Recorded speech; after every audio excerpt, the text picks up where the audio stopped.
नवजोत सिंह सिद्धू ने प्रधान बनने के बाद 4 एडवाइज़र अपने साथ लगाए हैं। उनमें से एक हमारे साथ डॉक्टर प्यारेलाल गर्ग हैं। पर इनसे खास बात यह है कि कभी इससे पहले किसी पॉलिटिकल पार्टी से कोई ताल्लुकात नहीं रखा था। तो ये जानते हैं कि आखिर क्यों इस बार वो नवजोत सिंह सिद्धू के साथ, या हम कहें कि मिल के अब कांग्रेस के साथ काम करते हुए नजर आएंगे। नमस्कार सर। नमस्कार। तो सर, इतने लंबे समय से किसी पॉलिटिकल पार्टी से कोई लिंक नहीं, फिर अब ये कदम? नहीं, ये तो आपका इंटरप्रिटेशन है कि मैं कांग्रेस के साथ मिलकर काम कर रहा हूँ। मैं तो सारी पार्टियों के साथ काम करता हूँ। मैं तो उनकी कॉन्फ्रेंस अगर बुलाते हैं पर जाता हूँ। मिलके होने का मतलब ये नहीं है कि राय नहीं देनी, वहाँ जाना नहीं है। मिलने का मतलब होता है कि आप उनकी ऑर्गेनाइजेशन का पार्ट बनते हैं। वो तो मैं कभी भी नहीं बना। ना आपने ठीक कहा कि मैं तो कभी किसी से ना हूँ। मैं तो कोई कांग्रेसी नहीं हूँ। मैं तो सरदार बेअंत सिंह से के साथ मेरी बहुत बनती थी और मैं कांग्रेस भवन में बैठ के कई दफ़ा 2-2 घंटे भी बैठते थे, हम बात भी करते थे पंजाब के बारे में। तो इसका मतलब ये तो नहीं है कि मैं कांग्रेसी हो गया।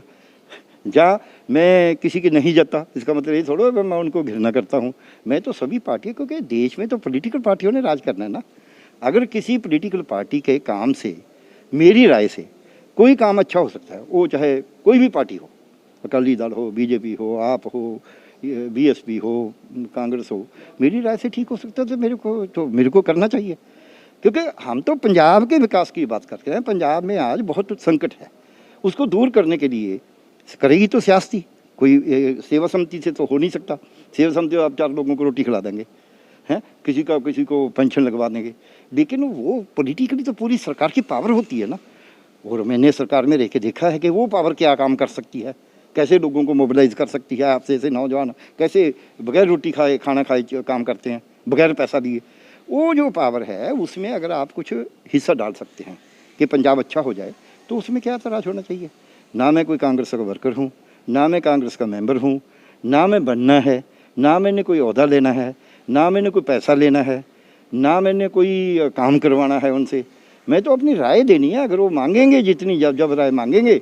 सिद्धू साहब ने मेरे को फ़ोन करके पूछा कि हमने ये आपकी राय, आपको सलाहकार बनाना है, आपकी राय लेना चाहते हैं। मैंने बोला जी कोई बात नहीं, मैं तो सबको राय देता हूँ। तो मैं तो सिद्धू साहब को कभी मिला नहीं। उन्होंने मेरे को बताया कि मैंने यूट्यूब पे आपकी इंटरव्यूज़ देखी हैं। हाँ जी, उन्होंने बाकायदा चिट्ठी में मेंशन किया है कि मैं इन लोगों का बहुत सम्मान करता हूँ, इनके ओपिनियन मेरे लिए बहुत मैटर करती है। उन्होंने बाकायदा चिट्ठी में लिखा है, अगर हम ये देखें। मैंने चिट्ठी पढ़ी नहीं है फ्रैंकली स्पीकिंग। नज़र जरूर हुई, आज सुबह देखी है, किसी ने मेरे को भेजी है।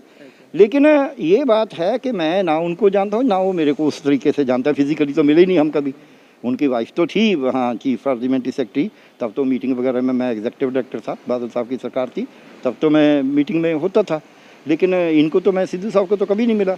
लेकिन इन्होंने मेरे को बताया कि आपके यूट्यूब वगैरह के जो भी आपके व्यूज़ हैं उसको देख के मेरे को लगता है कि आप कुछ ना कुछ हिस्सा पा डाल सकते हैं। मैंने भी बोला कि जी मेरे को लगता है कि आप मुद्दों की राजनीति की बात कर रहे हैं।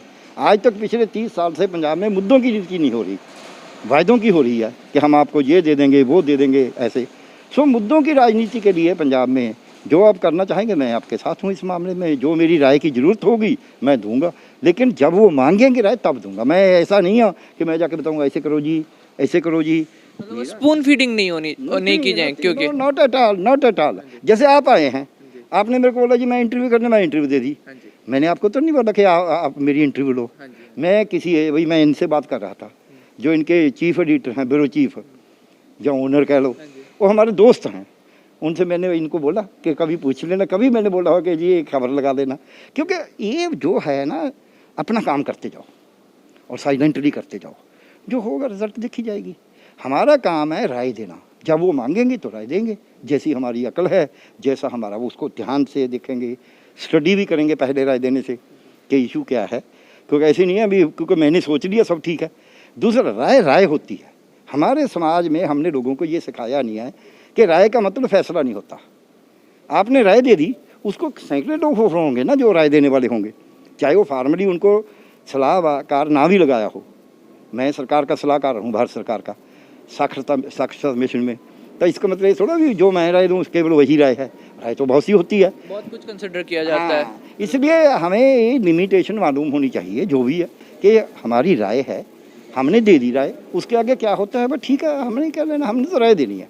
नवाल जी, आपने एक मुद्दा जस्ट स्टार्टिंग में बोला कि क्योंकि नवजोत सिंह सिद्धू मुद्दों के ऊपर बात कर रहे हैं, तो कई बहुत बड़ा फैक्टर रहा कि आप उनके एडवाइजर बने हैं, क्योंकि आपको लगता है कि इससे पहले ये राय नहीं ली गई कि मुद्दे पहले वादे होते थे, अब मुद्दों के ऊपर कर रहे हैं, तो एक बहुत अहम फैक्टर लीड करता हुआ नजर आया। हाँ जी, बिल्कुल बिल्कुल, मैं एक स्टैंड करता हूँ। उन्होंने बोला कि मुद्दों की, पंजाब को मुद्दों की नीति की ज़रूरत है। आज तक पिछले 30 साल में, पहले होती थी, ऐसा नहीं है कि कभी मुद्दों की राजनीति नहीं हुई, अब नहीं हो रही थी 30 साल से। अब उन्होंने बोला कि मैं मुद्दों की राजनीति करूँगा। मुद्दों की राजनीति करने का मतलब ये नहीं है कि आप किसी को, जैसे एक बीमार है, उसको कोरोना हो गया, उसका बुखार भी है, बुखार उतारने, कोरोना का इलाज करने का मतलब ये नहीं कि बुखार नहीं उतारना, लेकिन केवल अगर बुखार उतारने का वायदा करते जाएंगे कि जी इसका बुखार उतार देंगे, फिर तो बीमारी रहेगी। सो इसलिए मुद्दों की राजनीति का मतलब ये है कि आप मुद्दों से बात करेंगे, लेकिन जिन जिनको किसी सहायता की जरूरत है वो भी करेंगे। बुखार से थोड़ा मरीज को मरने देना है। हर एक चीज़, हर एक पहलू के ऊपर ध्यान देने की जरूरत मुद्दे के साथ जो उसकी निशानियां हैं, लक्षण है, ये लक्षण है ना, किसी को भूखा है, किसी को रोटी नहीं मिल रही, किसी का कार्ड नहीं बन रहा, ये मुद्दे नहीं है, ये उसके लक्षण हैं। और लक्षण को तो भी तो ठीक करना होता है ना। कभी कभी लक्षण को आप छोड़ देते हैं, अभी छोटा है कोई बात नहीं, हम मुद्दा ठीक कर देंगे, ठीक हो जाएगा। कभी कभी तो लक्षण ही मार देते हैं मरीज को, इसलिए लक्षण का भी इलाज करना होता है। आज तक लोग लक्षणों का इलाज करते हैं। मैंने जो सारी मेरी पढ़ाई है उसमें यही बताया गया है हमें, और हम आगे पढ़ाते रहे हैं, मेडिकल कॉलेज में प्रोफेसर रहे हैं, कि लक्षण के हिसाब से इलाज नहीं करना, इलाज बीमारी से करना है, बीमारी ढूंढ के। गुरु ग्रंथ साहब में लिखा है, ऐसा दारू ढोड़े वैदा वैद सो वैद तू, पहला रोग पछान, रोग दारू दोवें बुझे तां तू वैसे। यानी कि रोग भी, बीमारी क्या है वो भी जानना है, और उसका इलाज क्या है वो भी जानना है। अब इलाज में तो लक्षण भी, बुखार हो गए तो उतारना है ना, ठंडी पट्टी रखेंगे। सो इसलिए वो मुद्दों की राजनीति कर रहे हैं कि मुद्दे पंजाब के क्या हैं। पंजाब की एक बहुत बड़ी संकट में है, उसको दूर करने में मेरे को संभावना लगती है कि वो कुछ करेंगे, ईमानदार हैं, हार्ड वर्कर हैं, और उन पे कोई दाग नहीं है, और कोई इतना ऐसा लालच नहीं है। नहीं तो बीजेपी ने, आज तो बीजेपी को सीएम के चेहरे होते अगर बीजेपी में रहना चाहते। उन्होंने बोला नहीं, अमृतसर में नहीं तो मैं नहीं जाता। सो कुछ ना कुछ तो स्टैंड है। बाकी तो लोग तो मतलब छोटी सी कोई उनको रिक्शा मिल जाए वो नहीं छोड़ने को तैयार होते। इसलिए उन्होंने बहुत कुछ छोड़ा है, मिनिस्ट्री छोड़ी। उन्होंने बोला कि जी आपकी तो मिनिस्ट्री जो लोकल बॉडीज़ का ठीक नहीं चलती, इसलिए हम आपको बदल रहे हैं मंत्रालय। तो उन्होंने बोला कि मैं ये ठीक नहीं चला रहा, मैं पावर का कैसे चला दूंगा, इसलिए मैंने छोड़ा। नहीं तो कोई छोड़ने को तैयार नहीं होता ना। नहीं, आमतौर पे एक बार कोई पावर मिल गई तो कोशिश करते हैं बस पकड़ के रखो जितनी कोशिश हो। इसलिए उनमें एक त्याग है। आज के सियासतदान में त्याग होना जरूरी है कि कोई बात नहीं, थोड़ी देर के लिए त्याग कर दो, बाद में चाहे बड़ी बात मिल जाए, बड़ी का लालच भी करते जाओ, मेरे को ये भी, लेकिन त्याग तो करना सीखो। उन्होंने त्याग है, ईमानदारी है, हार्डवर्क करते हैं, तो फिर कुछ ना कुछ तो होगा। शुक्रिया सर। तो जैसा कि आपने सुना, पार्टी के साथ नहीं जुड़े हैं, एक आइडियोलॉजी के साथ जुड़े हैं, और वो लगातार ही अपनी तरफ से एडवाइस देते रहेंगे। और यहाँ पे उन्होंने क्लियर कर दिया, मैं एडवाइस देने आया हूँ, एडवाइस माने ना माने वो उनकी में है, पर उनको उम्मीद है कि सरकार में रह के नवजोत सिंह सिद्धू ज़रूर अच्छा काम करेंगे। चंडीगढ़ से अमित कुमार, ANB न्यूज़।